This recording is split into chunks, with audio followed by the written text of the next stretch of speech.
मूसलाधार बारिश और लैंडस्लाइडिंग ने भारत के मकबूजा जम्मू कश्मीर से हिमालयाई रियासत हिमाचल प्रदेश तक तबाही मचा दी है।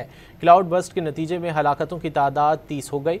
मकबूजा रियासत में रेड अलर्ट कर दिया गया है। भारतीय मीडिया के मुताबिक हिमाचल प्रदेश और मकबूजा कश्मीर में जिंदगी का निज़ाम गुज़िश्ता 2 दिन की बारिश से ठप हो गया है।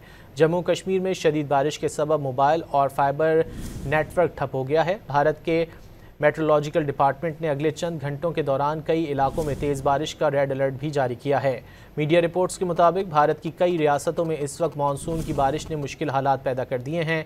खुसूसन जम्मू कश्मीर और हिमाचल प्रदेश में क्लाउड बर्स्ट जैसी शदीद बारिशों के सबब बहुत ज़्यादा तबाही हुई है। नेटवर्क ठप हो गया है। भारत के मेट्रोलॉजिकल डिपार्टमेंट ने अगले चंद घंटों के दौरान कई इलाकों में तेज़ बारिश का रेड अलर्ट भी जारी किया है। मीडिया रिपोर्ट्स के मुताबिक भारत की कई रियासतों में इस वक्त मानसून की बारिश ने मुश्किल हालात पैदा कर दिए हैं। खुसूसन जम्मू कश्मीर और हिमाचल प्रदेश में क्लाउड बर्स्ट जैसी शदीद बारिशों के सबब बहुत ज़्यादा तबाही हुई है।